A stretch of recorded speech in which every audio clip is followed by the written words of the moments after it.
¡Hola!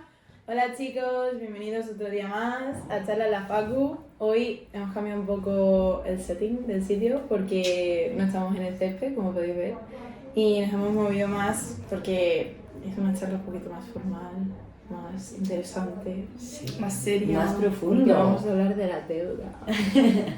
Porque lo hemos hablado en una clase y pues nos han surgido aquí preguntas y de la deuda. Sí. A mí, realmente, la primera pregunta que me surge es ¿qué es la deuda? Porque no me aclaro, o sea, necesito que me refresquéis un poco el concepto. Pues yo no, Vale, venga, os lo refresco yo que yo sí que presto atención. Pues a ver, la deuda surge cuando un país, o sea, sabéis que un país la mayor fuente de financiación que tiene es la recaudación de impuestos, Sí. ¿no?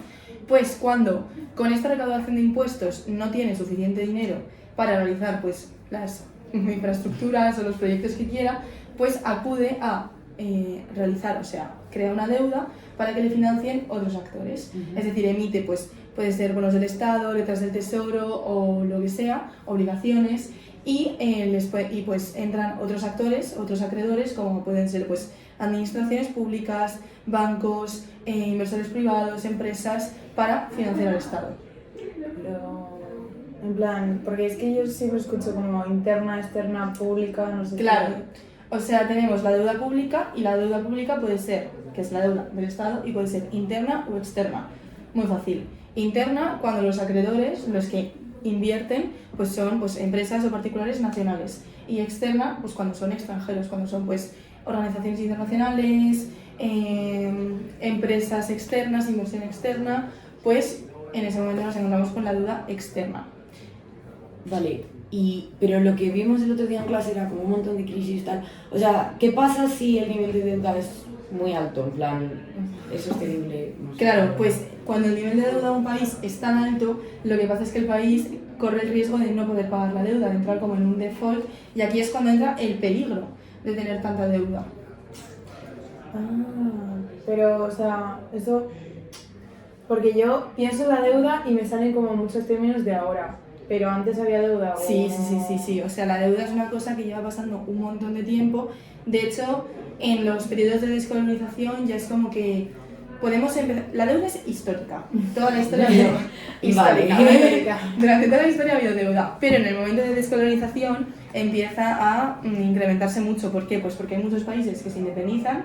¿Qué pasa? Que evidentemente no tienen ningún tipo de recurso porque se los han quitado todos. Entonces empiezan a pedir a los países desarrollados, que suelen ser los que les han colonizado, pues alguna manera de financiación para que puedan pues empezar a desarrollar sus proyectos de independencia, para pues infraestructura, etc. ¿Qué pasa? O sea, por ejemplo, un ejemplo muy interesante es el ejemplo de Haití, que tuvo que pagar un montón de deuda por el hecho de independizarse. O sea, Haití, ¿sabéis? Que era una colonia muy importante para Francia por los esclavos. Sí. Eran un montón de esclavos y hubo una revuelta. Vale, pues muy bien, genial. Entonces se independizan. ¿Qué pasa? Que claro, ya Francia pues dejó de tener esclavos a su costa. Entonces le pidió una indemnización muy grande a Haití, que tuvo que estar pagando durante cientos de años, porque claro, a Francia no le salía rentable perder de repente a sus esclavos. No, era todo eso. Claro. Entonces, mucha parte de la situación que vemos ahora en Haití, que es un país fallido básicamente, pues la podemos relacionar con esta deuda que ha tenido que pagar durante tantos años, que han sido millones y millones que han salido del país y que no va a recuperar. Pero no se queda ahí la cosa. Luego, sobre todo, ya empecemos a hablar de la deuda así en términos más recientes, cuando surge la crisis del 73 del petróleo. Entonces esta crisis ya, bueno, lo hemos visto mil veces en clase, todo lo de la subida del precio por los países de la OPEP, etc. Bueno, pues ¿qué pasa? En este momento empieza a haber un montón de moneda en circulación con todo el tema de los petrodólares y tal, y esto hace que se creen muchos préstamos para los países en desarrollo, porque se piensa que los van a poder pagar en unos años. ¿Qué pasa? Que no es así. Entonces, al final, muchos de estos países no invirtieron estos préstamos en lo que tenían que invertir, y también luego pasó que la Reserva Federal de Estados Unidos subió mucho el precio del dólar, bajó mucho la cantidad de moneda que había en circulación, entonces hizo que, pues, evidentemente, no pudiesen pagarlo. Y aquí entran dos actores que mucha gente oye hablar de ellos, que son como muy conocidos para nosotras, pero que están un poco ahí en el aire, que son el FMI y el Banco Mundial.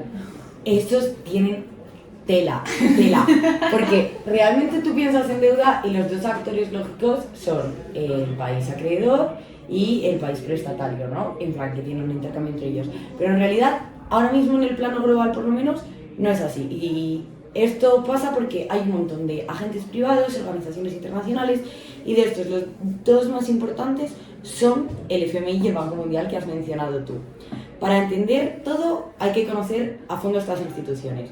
Tanto el FMI como el Banco Mundial funcionan como una especie de supervisores financieros globales, los dos hacen préstamos y los dos están completamente controlados por los Estados Unidos. Para hacerse una idea de la lista que tiene el FMI, o sea, una idea de la fuerza que tiene el FMI, os he traído una lista de los países más endeudados mundialmente, ¿vale? La voy a cantar. Egipto, Etiopía, Ghana, Kenia, Líbano, Pakistán, Sri Lanka, Túnez, Ucrania, Zambia, Granada, Laos, Malawi, Mozambique y Somalia. De estos 15 países, el que menos deuda tiene con el FMI es Etiopía. Y aún así, el porcentaje de deuda es un 13,89, que es un porcentaje altísimo. Vale, pero o sea, estás diciendo Etiopía y antes has dicho Estados Unidos, o sea, ¿qué tiene que ver Estados Unidos aquí con todo esto? Es verdad, vale, eso es especialmente importante porque tanto en el FMI como en el Banco Mundial los países votan en función de la cantidad de dinero que aportan. ¿Qué pasa? Que el país que más aporta es Estados Unidos y tiene un porcentaje de votos tan alto que tanto en el FMI como en el Banco Mundial tiene derecho a veto en las decisiones importantes, lo cual significa que acaba controlando la organización totalmente. Y Estados Unidos no es una especie de ángel que hace esto por ciencia infusa. Estados Unidos saca un montón de tajada del tema. Como es un estado que tiene tanta fuerza económica, se puede permitir usar esto como mecanismo de control. Entonces, ¿cómo gana Estados Unidos poder con esto? Pues por un lado, obviamente, saca un montón de influencia geopolítica, porque puede controlar las decisiones, controlar qué países se le dan los préstamos, lo cual le viene súper bien. Luego, las sedes de tanto el FMI como el Banco Mundial están en Washington DC, entonces todo el dinero de la gente que contratan y de tal va directo a la economía estadounidense.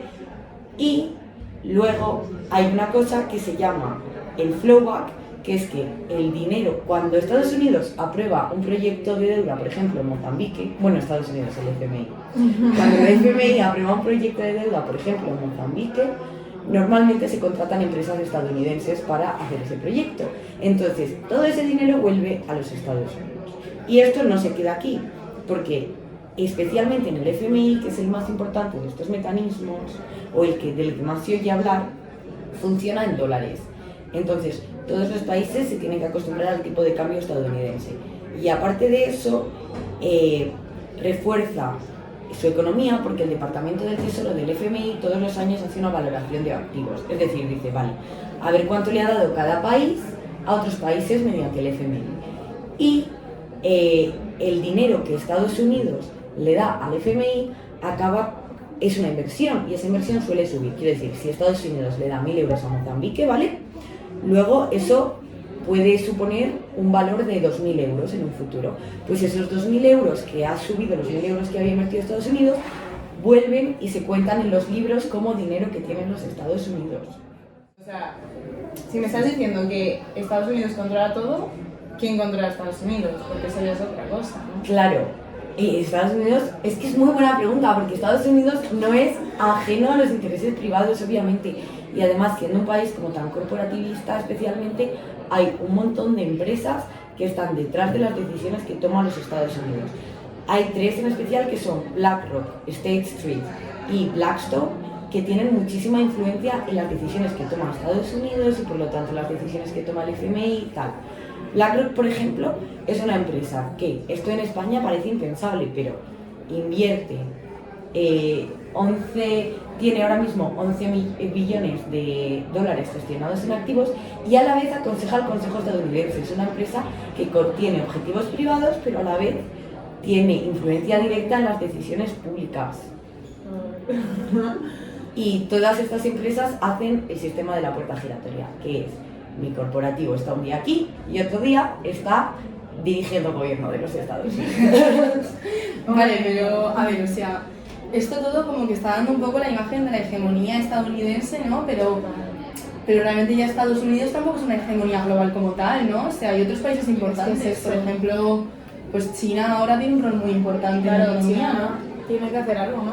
Claro, vale, es que el rol de Estados Unidos es muy obvio y al final sí le tiene un papel de hegemón bastante importante porque controla estas dos instituciones tan importantes, pero efectivamente que hay otros países que sacan tajada del tema. Los países con más dinero siguen, como has hablado tú de Haití y Francia. Y China, me alegro que me lo menciones, porque China es un país que tiene otras estrategias, pero tiene un montón de tejemanejes ocultos por ahí. Lo que pasa es que se gestiona de otra manera. De la lista de los países que os he mencionado, hay 4 que son Pakistán, Sri Lanka, Zambia y Laos, que tienen como el mayor deudor a China. Y son los países más endeudados del mundo. Y luego, de los otros 15 que hay, muchísimos también, aunque no sea el país con el que más endeudados están, tienen reciben muchísimo dinero de China. Lo que pasa con China es que no es tan evidente porque sus estrategias son súper diferentes.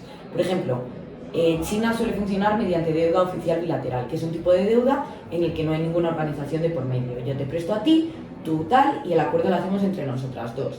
Pero, para que tengáis como una idea aproximada, a finales de 2022, el 32,1% de la deuda bilateral de países pobres pertenecía todo a China. Y luego China suele tender por una estrategia de concentración en la que coge a ciertos países y todo su sistema de deuda lo organiza con esos países. Entonces acaba controlando un montón de las dinámicas de esos países. Y como tiene tanta influencia sobre ellos, puede hacer tratos abusivos en los que les sube un montón los impuestos, tal, no sé qué. ¿Qué pasa? ¿Por qué se le permite este tipo de gestiones? Porque hay muchísimos países que o no pueden contar con las organizaciones internacionales porque el dinero que necesitan es mayor de lo que las organizaciones internacionales pueden darles éticamente, o se quieren desligar de los Estados Unidos, o tienen problemas con alguna organización internacional, lo que sea. Y entonces todos esos países que están como un poquito en el borde de la geopolítica acaban atendiendo a China y China acaba controlando totalmente su economía. Es una forma de imperialismo indirecto. Claro, pero es que, o sea, al final, ya sea por Estados Unidos, por organizaciones internacionales, por China o por sea cual sea el país acreedor, sea cual sea, hay siempre una dependencia increíble, ¿no?, entre el país deudor del acreedor. Es que total, es que en plan, eso de la dependencia a mí me recuerda muchísimo a esta teoría de dependencia. Sí, que en plan, que es como que surgió en América Latina y como que es paralela a todas estas teorías que ha hecho pues estos teoristas en plan de desarrollo, que hemos dado en Economic Development, que era como, vale, no, es que todos los países tienen como sus etapas de desarrollo. Pues esta teoría de la dependencia lo que dice es que no. Que lo que tenemos es que los países subdesarrollados no es algo natural y como que son subdesarrollados por causa de que haya desarrollados. Es decir, que esta dependencia que ha surgido a lo largo de toda la historia literal, luego con la decolonización y todo eso, pues es una causa de que estos países sigan subdesarrollados y que va a seguir así, vaya. Y es que esto sale en América Latina en plan en los 60, 70, y me recuerda un poco a lo del sistema mundo o claro, lo que está esto como la repartición del trabajo en el global. Y entonces pues eso se debe pues a que tenemos una economía mundial muy desigual. Vale, pero ¿cuál es la relación con la deuda de esto? Pues bastante, porque de todo lo que ha dicho, por ejemplo, antes Irene de la historia, de cómo se relaciona esto a los países decolonizados. Claro, y luego también aquí entra lo de las políticas de reajuste estructural, ¿no? Claro, exactamente, porque cuando un país está en crisis, pues le piden al FMI o al Banco Mundial tal, para pedir préstamos, pero ya hemos visto cómo afecta eso. Claro, o sea, al final los países tienen que cumplir con unas condiciones que, se acabó llamando como el consenso de Washington al final. Y básicamente son como una lista, son 10 o así, y son básicamente condiciones que lo que hacen es que pues reajustan, o sea, reestructuran la economía de los países que piden, de los países deudores, y son políticas muy neoliberales, podríamos decirlo así. Muchas de ellas buscan privatización de empresas, eliminación de los subsidios, que no tengan un déficit en la balanza comercial. Entonces al final lo que se hace es que se tiene que eliminar todo tipo de como garantía del estado así del bienestar un poco para que tú puedas recibir esta financiación. Y es que si no, no puedes recibirla. Es que es totalmente lo que dices tú, porque al final todas estas condiciones que le haces tener a un país, pues como que te hace reestructurar toda la economía o toda tu agencia política para poder pagar esa deuda. Claro. Y eso lo vemos en pues, los países estos, Zambia, por ejemplo, que justo tú lo acabas de mencionar, pasa en Zambia y es que se ve perfectamente porque Zambia es de estos pues, países africanos que son súper ricos en recursos naturales, que es súper rico en cobre. Pues, ¿qué pasa? Que se tiene que centrar en la exportación del cobre a lo internacional, porque si no, no pueden pagar la deuda. Y es que es muy fuerte. Y en plan, esto pasó por la crisis de la deuda de los años 80, que ya hemos visto como tal, y entonces pues ofrecieron el FMI y el Banco Mundial unos préstamos. Mis amigos. Y pues eso tuvieron que aplicar como unos programas de ajuste estructural, de tal, de liberación del comercio, de recorte de gasto público, de todo eso. Entonces, centrar su economía a la exportación, en plan, no al bienestar ni a poder crecer ni al desarrollo económico, sino simplemente a la exportación para poder pagar esa deuda. Claro, es que al final está limitando su soberanía, ¿no? Total. O sea, Exactamente, y encima es un ciclo vicioso, en Claro. plan, porque el ciclo vicioso de la deuda es, pues el país se endeuda, luego pues intenta exportar más materia prima para poder pagar esa deuda y luego pues refuerza su rol como economía, ¿cómo se dice? Extractiva, pero no genera pues ese valor añadido y ni desarrollo sostenible. Entonces al final pues se endeuda otra vez. Y lo que pasó con Zambia es que a finales del siglo XX se endeudó con el FMI y el Banco Central y luego otra vez con China.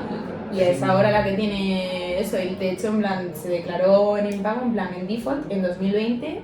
Y es que es una teoría del círculo vicioso que a mí me recuerda mucho pues, a lo del poverty trap, que también hemos hablado, que eso es que no puedes salir. Y esta teoría de dependencia, pues eso es lo que dice, que es histórico, en plan, que no es un ciclo en el que van a salir y que van a seguir con etapas, no, que están condenados a seguir en ese subdesarrollo y ya está. Pero claro, en plan, es que si tú quedas, o sea, si es intento salir de la deuda, no puedo porque mi economía tal, y luego me endeudo otra vez tal, al final ¿quién controla esos países? O sea, ¿dónde queda la soberanía? Es que Claro. estás esclavizado en plan a seguir es así. que estás esclavizado, es justo lo que iba a decir, que ya no es solamente que no tengas soberanía, es que no tienes. Claro, o sea, al final el no tener soberanía es un poco que estás esclavizado. O sea, al final la deuda y tener tanto nivel de deuda y no poder librarte de ella lo que genera es esclavitud. Al final eso genera una esclavitud muy grande, porque vamos a pensar un poco. La esclavitud al final, como lo tenemos en la cabeza, es la dependencia de una persona a otra persona, la dependencia total, y que al final provoca un modelo de vida completamente indigno, ¿no? Pues al final aquí lo que está pasando es, bueno, no es de una persona a otra persona, pero es, digamos, de un grupo de personas a otro grupo de personas. O sea, al final hay países que son completamente dependientes de otros o de organizaciones que controlan otros, y lo que al final genera esto es un modo indigno de vida, porque no tienen ningún tipo de libertad para tomar decisiones políticas. O sea, por ejemplo, hay veces que hay países del sur global que se ven obligados a vender sus materias primas a otros países desarrollados porque tienen esa deuda que cumplir. O incluso a veces, hay veces que las decisiones políticas del futuro político no se decide dentro del país, sino que se decide por los países acreedores. Pero eso es muy heavy. ¿Tienes algún ejemplo de esto real, en plan? Claro, ¿O nos en plan, estamos quedando en teoría? No, de ahora. pues sí, hay un ejemplo bastante real y bastante cercano, porque, bueno, cercano. Crisis de 2008, Sí. todos lo conocemos, me suena, ¿no? Bueno, pues es el ejemplo de Grecia. O sea, Grecia, como sabéis, fue un país súper afectado. Se le puso todas las medidas de lo de la troika y todo esto. Vale, bueno, pues ¿qué pasó? No solamente tuvieron que aceptar medidas de austeridad muy fuertes y medidas de recortes sociales muy fuertes, sino que un ejemplo así muy concreto es que pues, el presidente que estaba en ese momento era Papandreou. No sé muy bien cómo se pronuncia, Vale, perdón. lo pondremos en los subtítulos. Pero bueno, Papandreou.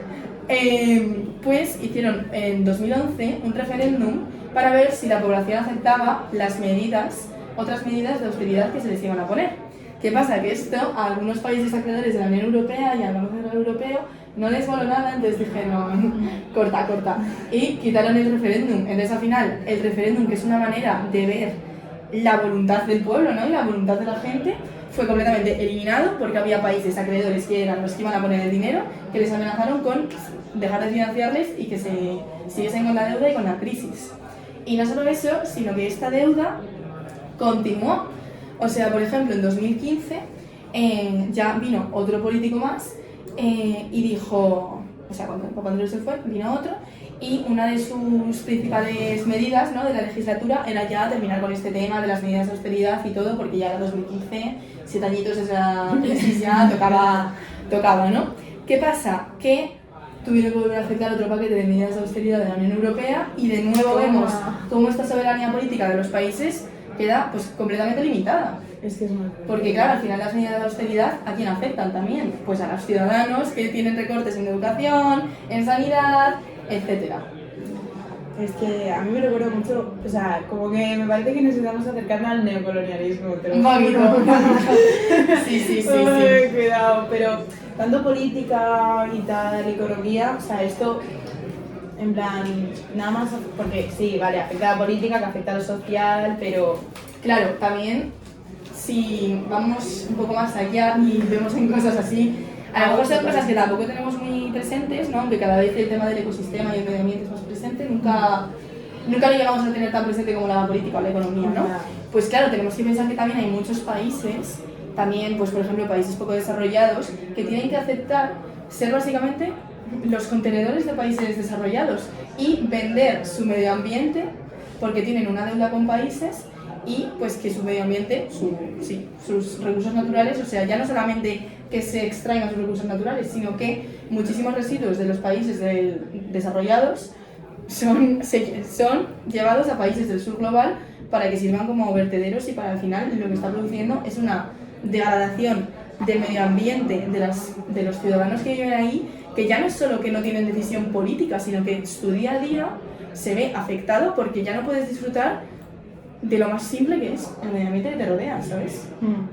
Y encima no es solamente esa gente, porque si te cargas un poco el ecosistema, claro, ya estamos hablando del futuro. Claro, o sea, es como que parece que no solo son decisiones que afecten ahora, sino que te afectan a las generaciones futuras. Es otra vez, te estás cargando el círculo, te estás cargando a los futuros, ¿no? Sí, en plan, esto también se llama, o sea, deuda intergeneracional.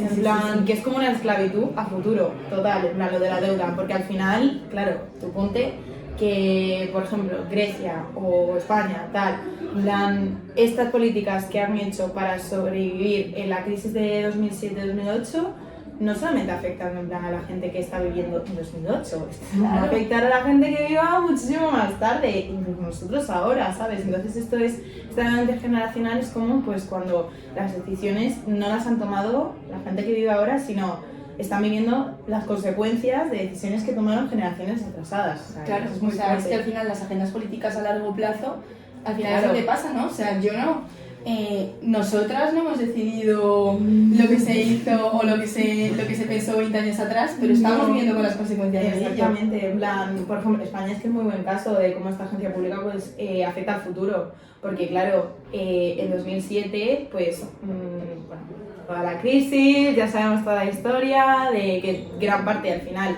de todo el dinero se originó el rescate de los bancos y cajas de ahorro, el estallido de la burbuja inmobiliaria, todo eso. Bueno, entonces pues se impusieron recortes en la sanidad, la educación y entonces pues esto generó mucha dependencia, pero lo más importante era garantizar el pago a los mercados financieros. Y entonces esto pues ha hecho que la deuda pública, pues yo qué sé, si en 2007 era el 35% del PIB, pues el año pasado, en 2023 era 110% del PIB, Madre mía. que eso es una barbaridad.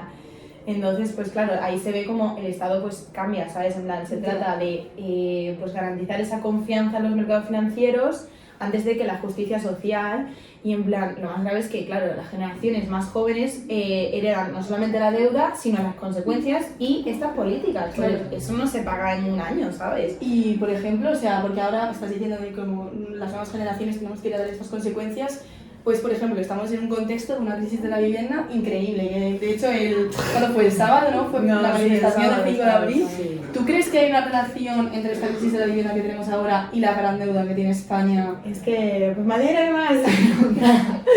Porque es que, tío, yo estoy buscando piso otra vez, porque, en plan, al ser de Sevilla, que tengo que buscar piso aquí en Madrid, a mí me cuesta todos los años buscar un piso en Madrid. En plan, de verdad que me paso 4 meses en el Idealista y es mi peor pesadilla, el Idealista. Pero sí que tiene mucha relación, porque claro, en plan, al día de hoy, pues esos efectos de la crisis de deuda-rescate, pues siguen presentes.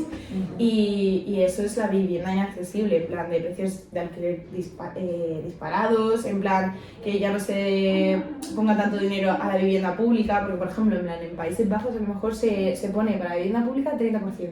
Y aquí en España, creo que somos de los más bajos de Europa, se ponen un 2% o algo así. O sea, y eso, claro, es falta de como presupuestos públicos y está condicionado a la deuda, a pesar del crecimiento económico que ha tenido España y encima de que tampoco nos fue tan mal después de la pandemia, pues seguimos pues, con unas consecuencias de esta agencia pública impresionante. Ya, y el caso de España también me recuerda un montón, bueno, no tan heavy, ¿no? Pero también me recuerda el caso de Argentina.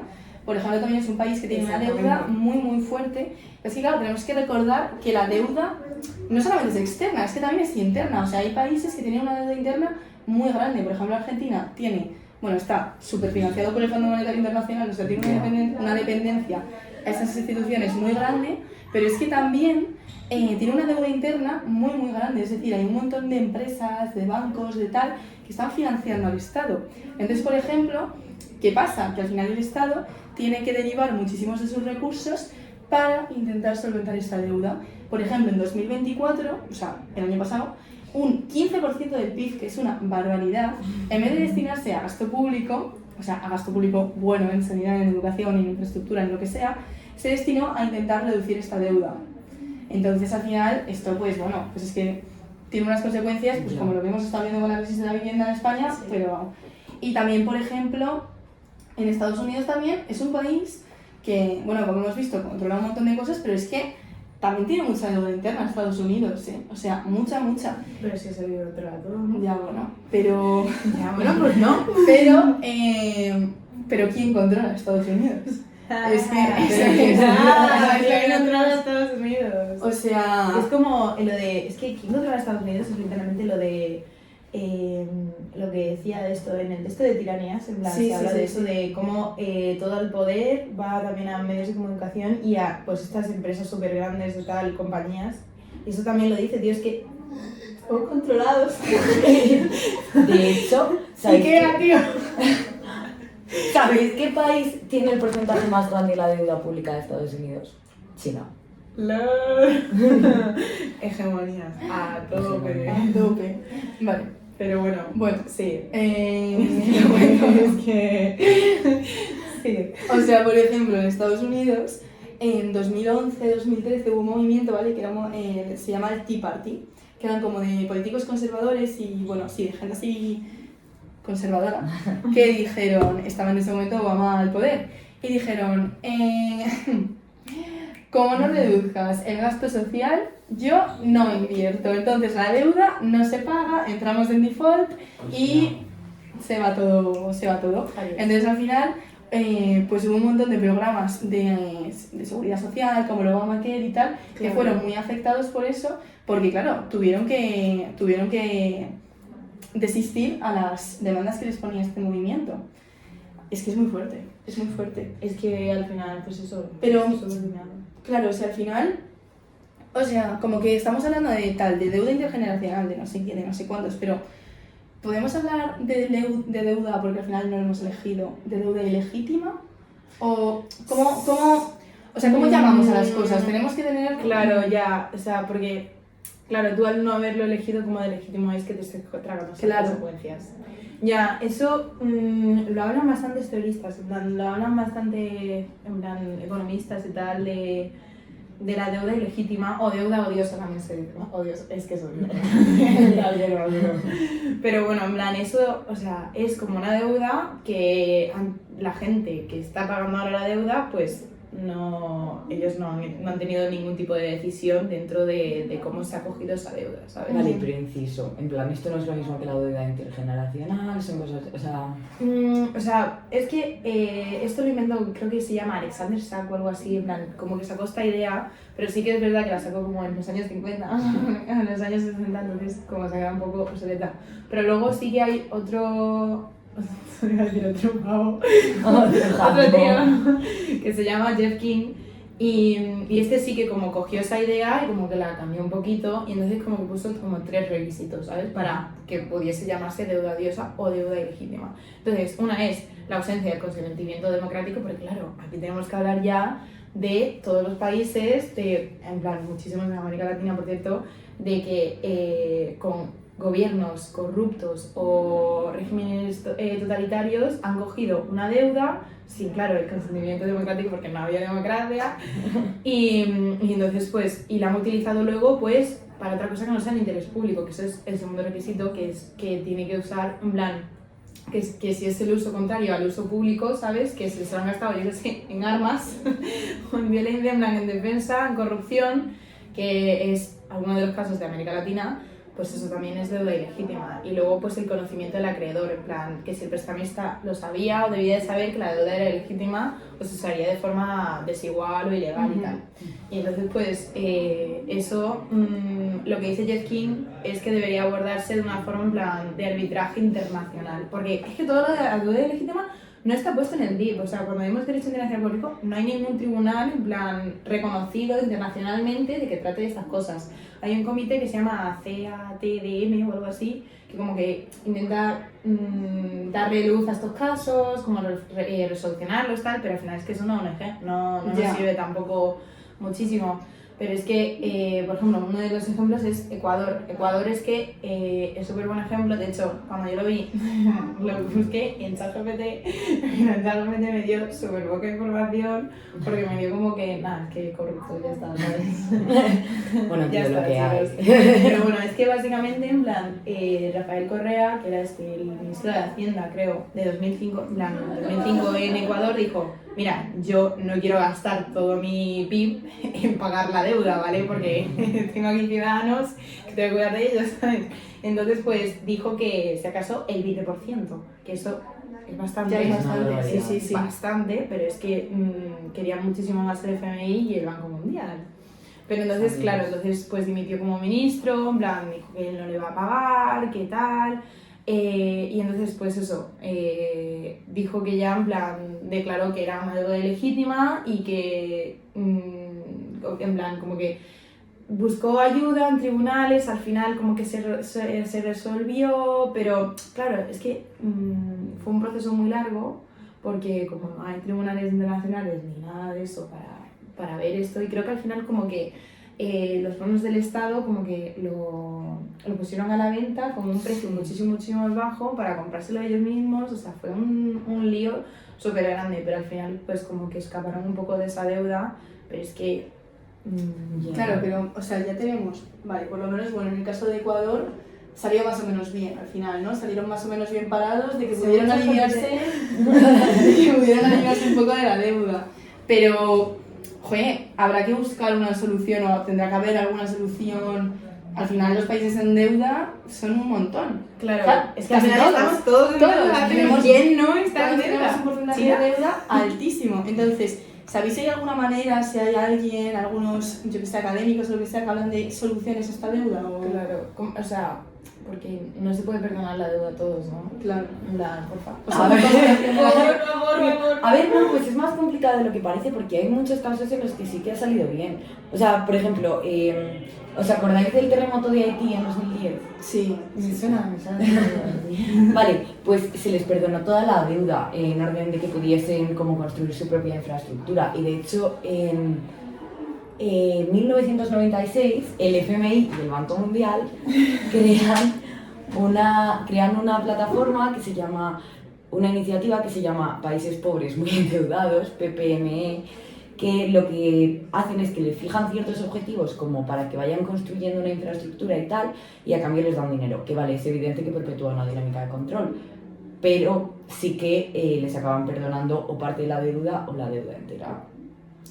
Lo que pasa es que, a ver, esto se puede aplicar a veces, ¿no? Obviamente, como tú has dicho, no le podemos perdonar la deuda a todo el mundo. A España primero, no hay otra solución. O sea, es que al final, ¿qué va a ser el ciclo vicioso? Es que, de verdad, en plan, es que es neocolonialismo. Yo lo siento, a lo mejor estoy súper obsesionada con el neocolonialismo, pero en plan de someter la soberanía, de tal, pero es que al final es eso, o sea, seguimos el ciclo vicioso Sí. todo el rato. Ya, y es que realmente aunque les perdonases la deuda, tampoco... si estructuralmente el país está yendo mal y hay otras estructuras de control y las estructuras no son transparentes y la economía no está dando resultados, lo que hay que solucionar son los países, es esto estructuralmente. No se puede como perdonar la deuda cuando hay todo un sistema detrás como estructurado para sacar tajada, ¿sabes? Entonces, se proponen varias soluciones, como, primero, hay que evitar la corrupción a toda costa, que es combatir flujos financieros ilícitos, generar mecanismos para asegurar que la deuda llegue a donde tiene que llegar, que de hecho habéis hablado de eso hace 5 minutos. Y bueno, luego hay que intentar que el papel del FMI esté regulado. O sea, por un lado, hay que generar mecanismos transparentes, porque es una movida, pero realmente si te metes adentro, es que a mí el FMI y el Banco Mundial, si te metes adentro del FMI hay muy poca transparencia y los países que dan ese dinero tampoco saben del todo bien en qué está invertido. Entonces, tiene que haber muchísima más transparencia y hay muchos autores que sugieren una menor centralización de todo ese dinero y del poder de decisión en el FMI, lo cual agilizaría mucho las cosas y ya generaría más transparencia, tal. Además, claro, y esa un poco el parcialidad, proceso, ¿sabes? Justo. Luego, otra protesta es créditos en condiciones más favorables que las que te da el Estado, porque al final cuando lo conviertes todo en un negocio, al final si tú quieres dejar a un país, ayudarle para que deje de endeudarse, con presionarle la deuda y dejarle con toda la movida estructural y que todo ese dinero vaya a los jefes de la guerra del país, no ayudas nada. Entonces, generar una deuda no tan abusiva, generar una deuda con tarifas más bajas, lo que sea, ayuda muchísimo a que esos países puedan pagar su deuda de una manera en la que no les estés perpetuando el ahogamiento. Que luego, bueno, hay actores que proponen, ¿sabéis lo que son los derechos de giro? Que el FMI hace los cambios. ¡Ostras! Sí. Eso lo vimos con Lucena. Pues asignaciones más justas para los derechos de giro, porque al final los países que son hegemones aquí tienen también los derechos de giro más favorables y a los otros países tal, no sé qué. Y redistribuir el poder de voto y las estructuras gubernamentales internacionales, porque al final lo que no puede ser es que en el FMI, en el Consejo de Seguridad, todas estas cosas, al final Estados Unidos acaba impartiendo el bacalao siempre. Y luego también una opción para esos países que están más endeudados y a los que se les quiere ofrecer una ayuda, pero no están en una situación pues como el terremoto de Haití, es ofrecerles deudas más justas y más fáciles de pagar, en plan, plazos más largos, impuestos a la deuda más bajos, en plan, generar unas condiciones que para ellos no sean abusivas y que no perpetúen ese ahogamiento. Es que de hecho, en plan, eso de las condiciones también es unas cosas que hablaban en deuda ilegítima. ¿No? Cuando estuve mirando el tema, como que dijeron que si también eran unas condiciones muy fuertes, eso también lo hacía deuda ilegítima. Que es un poco lo que ya hemos dicho que es a lo que juega China. Claro, lo del Belt Road Initiative o todo eso, en plan, eso ya es deuda en plan de a infraestructuras, que no la puedes pagar en 20 años, pues va a venir. Y ahora me hago aquí, pues yo qué sé, mi puertito, es que esto es el risk, ¿eh? Total. Sí, es muy fuerte, pero bueno. Bueno, pues yo creo que ya... Hemos tocado bastante. Les ha quedado más claro que a mí en clase. Literal, me ha quedado más claro. Pero bueno, esperamos que os haya gustado. Sí. Y si os gusta, pues bueno, podéis estar pendientes a nuestros próximos siguiente podcast. Volveremos a hacer, no os preocupéis. Suscribirse. Y ya está. Venga, chicos, Adiós.